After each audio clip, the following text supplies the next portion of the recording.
the Essenes embodied Jesus Christ.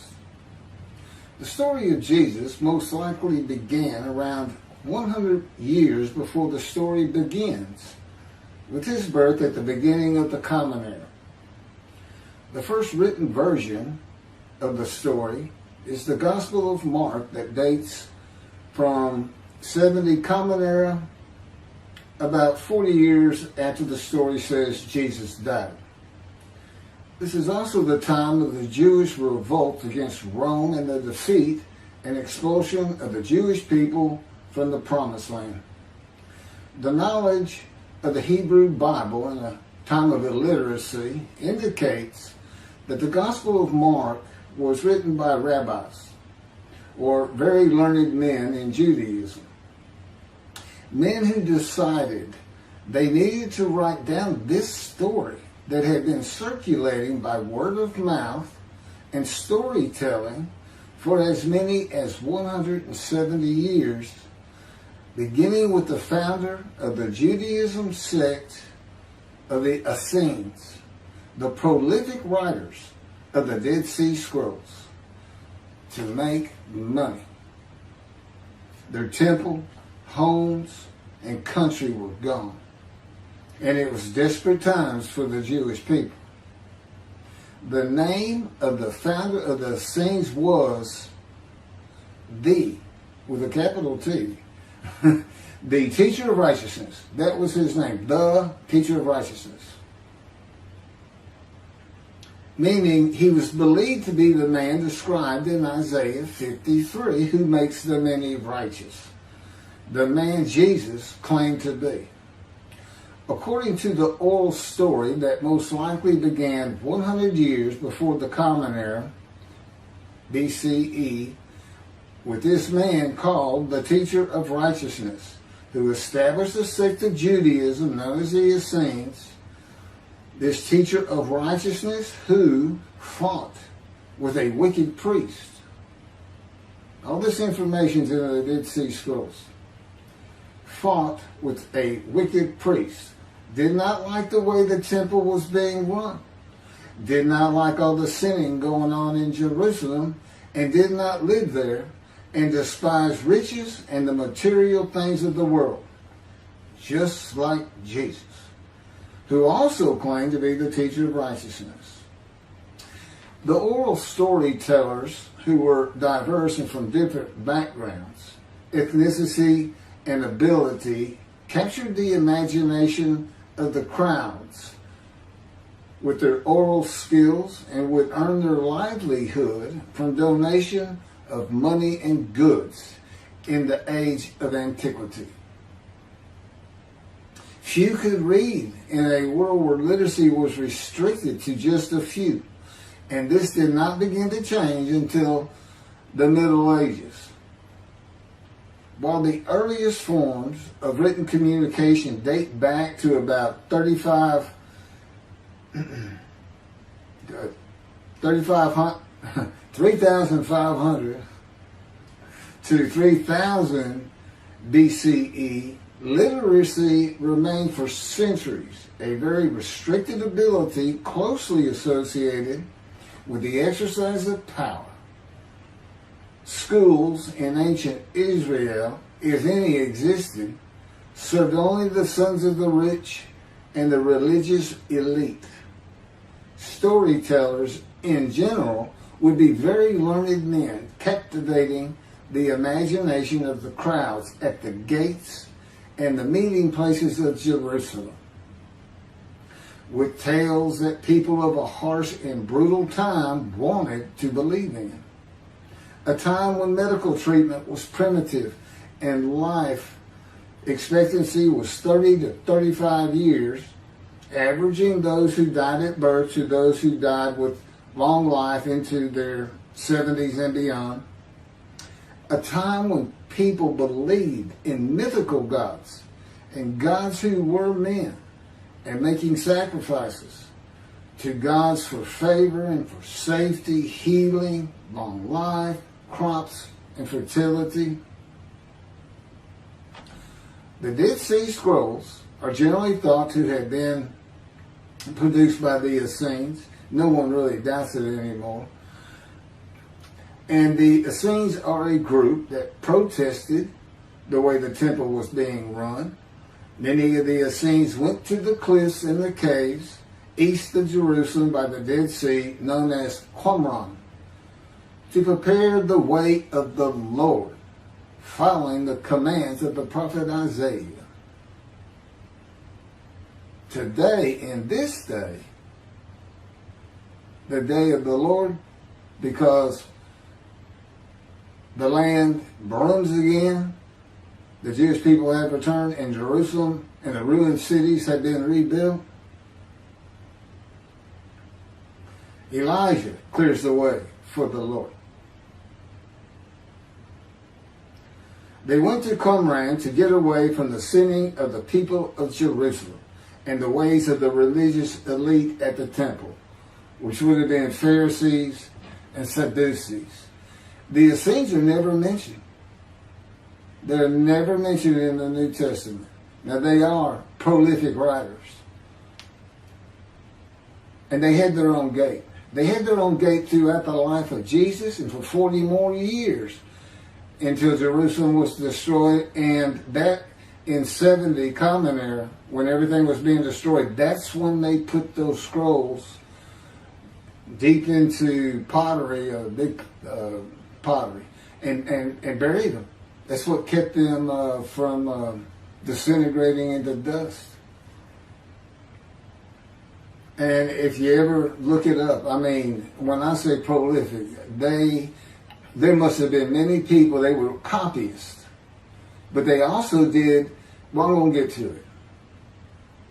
They made commentary on the scrolls. One of the first leaders of the Qumran community, again, was the teacher of righteousness, identified in the Damascus document and the Habakkuk Pesher. A Pesher is a type of commentary in Hebrew. In the Pesher literature,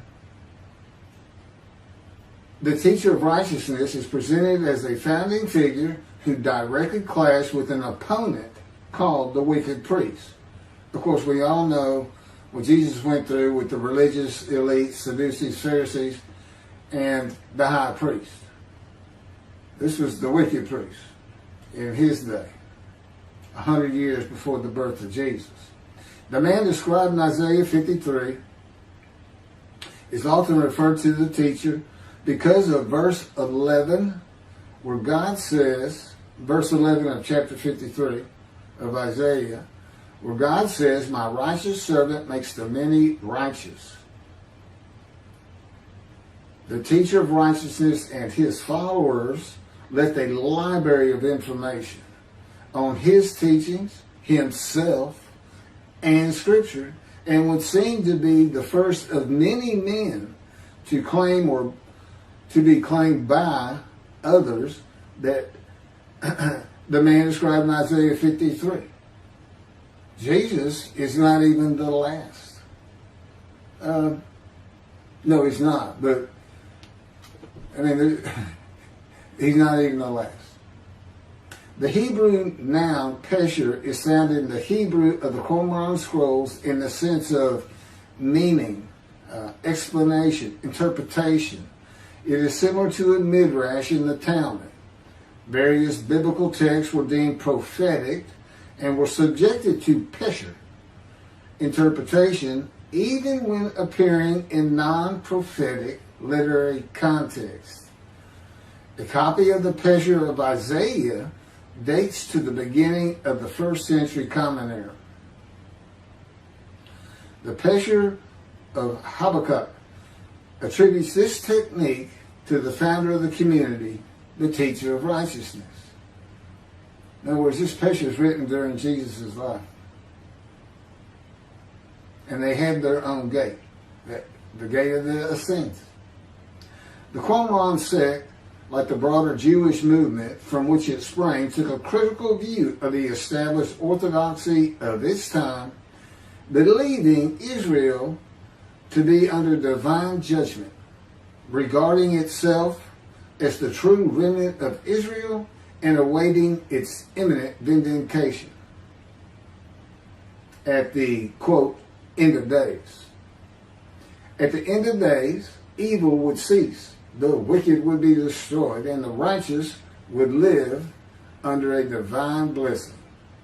This is not unlike the teachings in Judaism today of a redemption, restoration, and exaltation of the Jewish people by the world of Gentiles, the nations, with peace throughout the world when the Anointed One comes. The Anointed One means Moshiach. The New Testament would say Messiah. That it just means anointed to do a task for God. And that would be from chapter 11, verses 1 and 2 of Isaiah.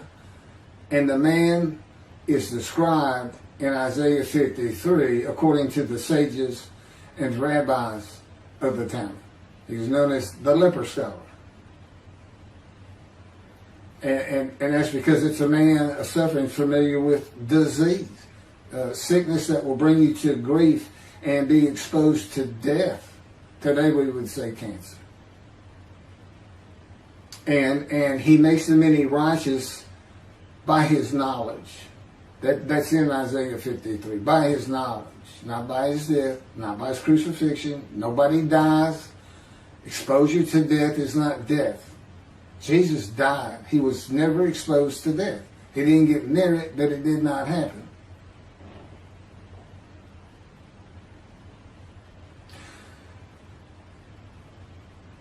This time that the Essenes were waiting upon, that they thought was imminent, did not happen for them. And it is this teaching that Jews for Judaism uses in the analysis that Isaiah 53 describes the Jewish people as God's righteous servant, as one man, Israel. The persecution of the Essenes and their leader, the teacher of righteousness, probably elicited the sect's apocalyptic visions. These included the overthrow of the wicked priests.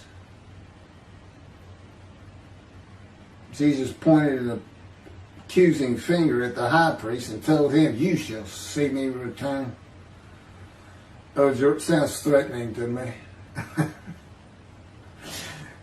The wicked priests of Jerusalem and of the evil people, and in the dawn of the Messianic age, the recognition of their community as the true Israel. Josephus Flavius describes this sect, the Essenes. This is a man living at the time. People wrote back then, but you can't find anything written by Jesus or about Jesus until after the destruction of the temple. He describes this sect, the Essenes, as one of the main three philosophical sects among the Jews, with a very detailed description.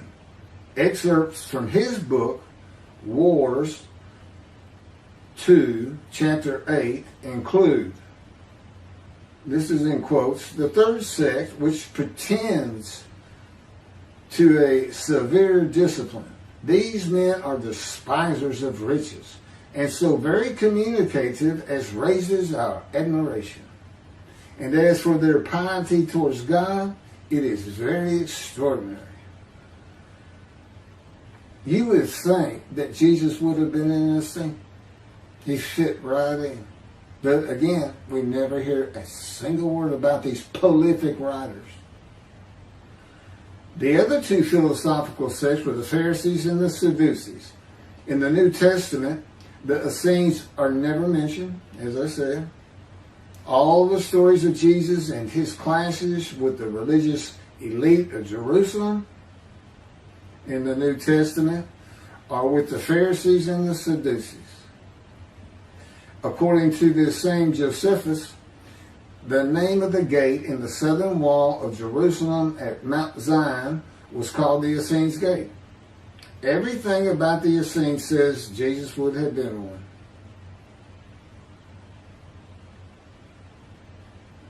Peter and Paul, disciples later called apostles of Jesus, all said Jesus was the fulfillment of Isaiah 53 and the teacher of righteousness.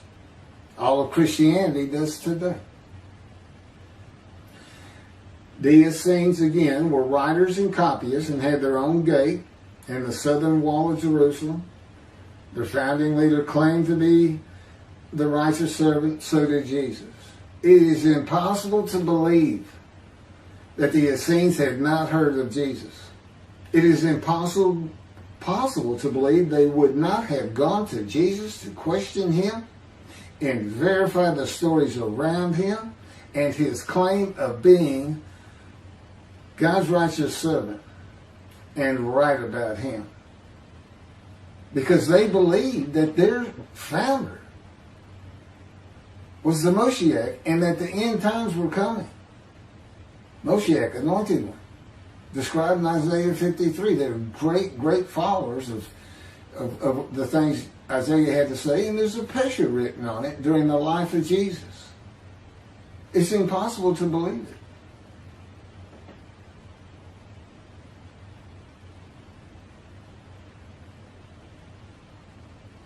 We're talking about a man that healed the sick, removed blindness, had the cripples walk, fed 5,000 people with 5 loaves of bread and 2 fish, walked on water, turned water to wine, raised the dead, was crucified, and 3 days later came back to life?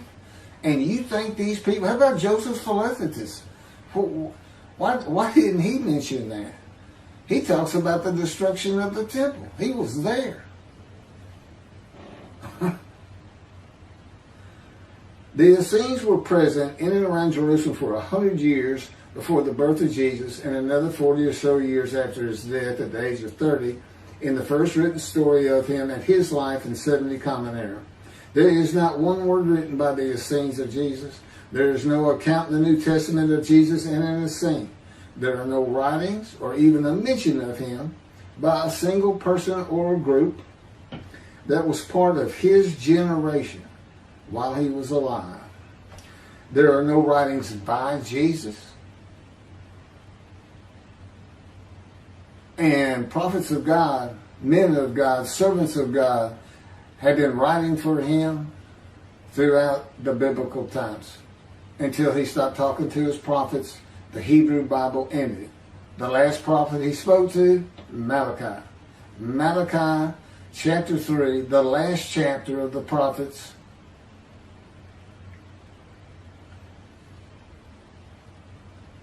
writes for God the prophetic announcement that he will return. He's going to come back. Now, I've already talked about the 5 prophecies of Jesus of when he will return, and every single one of them was false. He didn't return to his generation, sons of those who pierced him with the spear on the cross. He says in the Revelation on the first page, verse 7, those who pierced me with the spear shall see me return. I'm coming back quickly.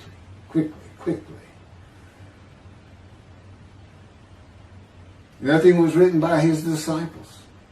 There are no writings by Herod or Pilate or any Roman newspaper, poem, or book of this man who healed the multitudes, fed the poor, walked on water, raised the dead, turned water to wine, was crucified and rose from the dead to human life, and then rose to heaven.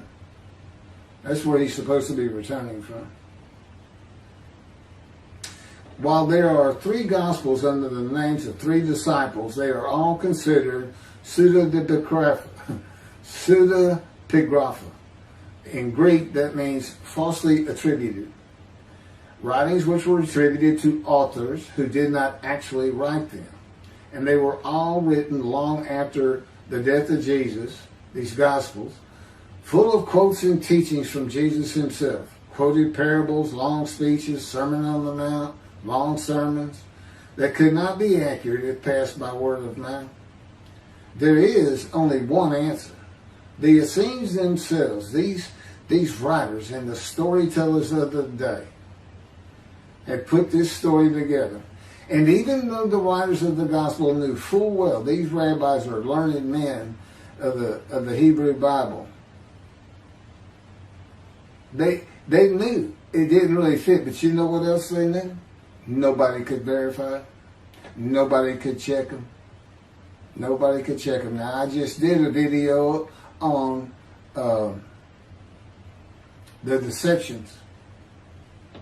The deceptive, it covers just Matthew. And there's 3 different stories of him and deceits in every one of them that you can go look up now. You can verify these things that I'm saying. I'm quoting them. I give the chapters, the books they come from. You can see Jesus changed Zechariah, verses 9 and 10, the verses, from riding an ass into Jerusalem and being crucified, as Jesus said all the prophets said of him, to what the prophet actually said. You can go look at it. He said he's going to go and defeat Rome, defeat the enemy in Rome, which in Jesus' time, in Jerusalem, and be king of the world, which at the time would have been the nations of the Middle East. And he would tell them all to surrender. That's actually, that's part of the verse itself, verse 10. And he would defeat the enemy and have the nations surrender and be king from sea to sea, lands into ocean. I mean, you can't get more deceitful than that. You can't lie greater than that. You're manipulating Scripture, God's holy word, manipulating it, deleting a verse 10, telling your disciples, tell everybody these things. That's why he's telling them. Tell everybody these things. I'm going in. They're going to kill me. Okay. That's what the prophets say. Don't forget. I mean, that's what he's doing.